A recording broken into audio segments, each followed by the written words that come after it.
తెలంగాణ రాష్ట్రం సిద్ధించాక తొలిసారిగా జరుగుతున్న పురపాలిక ఎన్నికలతో ఆదిలాబాద్ జిల్లా రాజకీయం రంజుగా మారింది.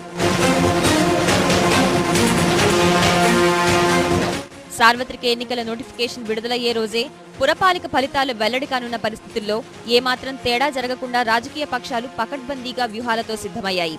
ఒకప్పుడు కాంగ్రెస్, తెలుగుదేశం పార్టీలకు గట్టి పట్టున్న జిల్లాల్లో ప్రస్తుతం రాజకీయ సమీకరణంలో చాలా మార్పులే వచ్చాయి. ముఖ్యంగా తెరాస బలమైన శక్తిగా ఎదగ్గా భాజపాకు, వామపక్షాలకు ప్రాధాన్యం పెరిగింది. ఆదిలాబాద్, నిర్మల్, మంచిర్యాల, బెల్లంపల్లి, కాగజ్ నగర్ మున్సిపాలిటీలో చతుర్ముఖ పోటీ కనిపిస్తోంది. ఈ ప్రాంతాల్లో తెరాస, కాంగ్రెస్, తెలుగుదేశం, భాజపా హోరాహోరీగానే తలపడుతున్నాయి. భైన్సాలో ఎంఐఎం కీలకం కానుంది. నిర్మల్ మినహాయిస్తే మిగిలిన 5 మున్సిపాలిటీల చైర్మన్ పదవులు మహిళలకే రిజర్వ్ అయ్యాయి. తమకు ఓటేయాలంటూ పార్టీలన్నీ ప్రచారంలో వేగంగా కదులుతున్నాయి.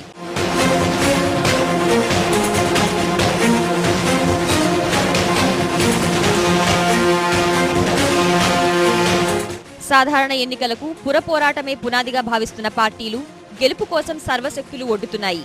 మున్సిపాలిటీల్లో పాగా వేస్తే ఆ ప్రభావం సార్వత్రిక ఎన్నికలపైన బలంగానే ఉంటుందని నేతలు గట్టిగా విశ్వసిస్తున్నారు. గ్రూపు రాజకీయాలతో కాంగ్రెస్ సతమతం అవుతుండగా తమ హయాం నాటి పరిపాలనకు ఇప్పటి పాలనను బేరీజు వేసుకుని జనం తమకే ఓటేస్తారని తెలుగుదేశం ఆశతో ఉంది. వీటన్నింటితో సంబంధం లేకుండా ప్రజలంతా తమ వైపే ఉన్నారని గులాబీ దళం ధీమాగా ఉంది. 100% అయితే ఆదిలాబాద్ జిల్లాలో 6 మున్సిపాలిటీలకు 6 మరి ఇలా గులాబీ జెండా ఎగరేస్తూ ఉన్నాం.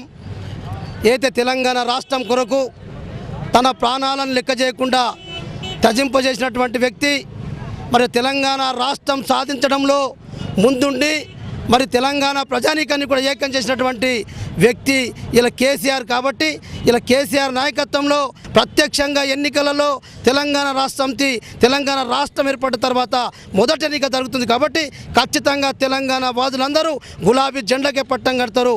ఆదిలాబాద్ ఉన్నటువంటి 6 మున్సిపాలిటీలను కూడా కైవసం చేసుకొని గులాబీ జెండాను రెపరెపలాడిస్తున్నాం అని చెప్పి కూడా ఈ సందర్భంగా మనం చేస్తున్నాం. 6 స్థానాల్లో కూడా మరి తెలుగుదేశం పార్టీ అభ్యర్థులు ఎన్నికవుతారని కూడా ఈరోజు తెలియజేస్తున్నాను.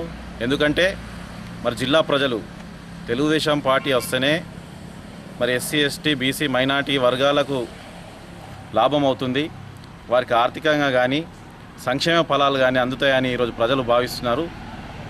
మరి వారు గత 10 సంవత్సరాలున్న కాంగ్రెస్ ప్రభుత్వంపై విసుగు చెందారు. మరి గతంలో చంద్రబాబు నాయుడు గారు ఉన్నప్పుడు చేసిన పనులు తప్ప ఈ మున్సిపాలిటీలలో కనీసం వీధి దీపాలు పెట్టలేని పరిస్థితి, మరి మురికి కాలువలు శుభ్రంగా ఉంచుకోలేని పరిస్థితి వారందరూ కూడా గమనిస్తున్నారు. తెలంగాణ బిల్లుకు మద్దతు ఇవ్వడం నరేంద్ర మోడీ మ్యాజిక్ కాపాడతాయని కమలనాథులు విశ్వాసంతో ఉన్నారు. కిందటి ఎన్నికల్లో కార్మిక, మహిళా ఓటుతో ఉనికి చాటుకున్న వామపక్షాలు ఈ దఫా సత్తా చాటాలనే కృతనిశ్చయంతో ఉన్నాయి. తెలంగాణ విషయంలో భిన్న వైఖరులు అవలంబించిన సిపిఐ, సిపిఎం స్థానికంగా బలం చూపాలని భావిస్తున్నాయి.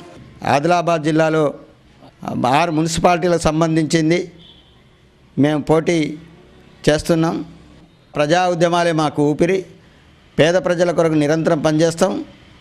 గెలిస్తే ఉప్పొంగేది లేదు, ఓడితే నిరాశ చెందేటటువంటి విషయం మాకు లేదు. నిరంతరం గెలిచినా ఓడినా నిరంతరం ప్రజల నుండి పనిచేస్తాం. తెలంగాణ ఉద్యమంలో మరి భారతీయ జనతా పార్టీ కీలక పాత్ర పోషించి మరి పార్లమెంట్లో కూడా అన్న మాట మీద నిల్చొని తెలంగాణకు మద్దతు ఇవ్వడం వల్ల తెలంగాణ రావడం జరిగింది. మరి తదనంతరం ఈరోజు ప్రజలందరూ తెలంగాణ వచ్చింది, తెలంగాణ అభివృద్ధి కావాలని ఈరోజు కోరుకుంటున్నారు. దాంట్లో భాగంగానే ఈరోజు నరేంద్ర మోడీ యొక్క హవా ఈ దేశంలో మొత్తం కొనసాగుతున్నది. ఆదిలాబాద్ జిల్లాలో 6 మున్సిపాలిటీలు ఉన్నాయో 6 మున్సిపాలిటీలో కూడా భారతీయ జనతా పార్టీ ఎటువంటి పొత్తు లేకుండా, ఏ పార్టీతో పొత్తు లేకుండా మరి 6 మున్సిపాలిటీలను కైవసం చేసుకొని మరి యొక్క తెలంగాణ ప్రాంతంను ఈరోజు అభివృద్ధి చేయడానికి భారతీయ జనతా పార్టీ సంసిద్ధంగా ఉంది. కిందటి ఎన్నికల్లో 5 మున్సిపాలిటీలో కాంగ్రెస్ విజయకేతనం ఎగురవేయగా బైన్సా పురపాలికపై ఎంఐఎం జెండా రెపరెపలాడింది. ఈసారి మాత్రం అందుకు భిన్నమైన వాతావరణమే కనిపిస్తోంది. రాజకీయ రణక్షేత్రంలో నువ్వా నేనా అనే పోరు ప్రారంభమైంది. బల్దియా ఎన్నికల్లో తమదే విజయమని ప్రతి పార్టీ పైకి ప్రకటిస్తున్నప్పటికీ లోన ప్రతి ఒక్కరిని భయం వెంటాడుతూనే ఉంది. ఈ రాజకీయ సమరంలో విజేతలెవరు, పరాజితులెవరు అనేది ఎన్నికలైతే కానీ తెలియని సంశయం. కెమెరామెన్ తిరుపతితో మణికేశ్వర్, ఈటీవీ న్యూస్, ఆదిలాబాద్.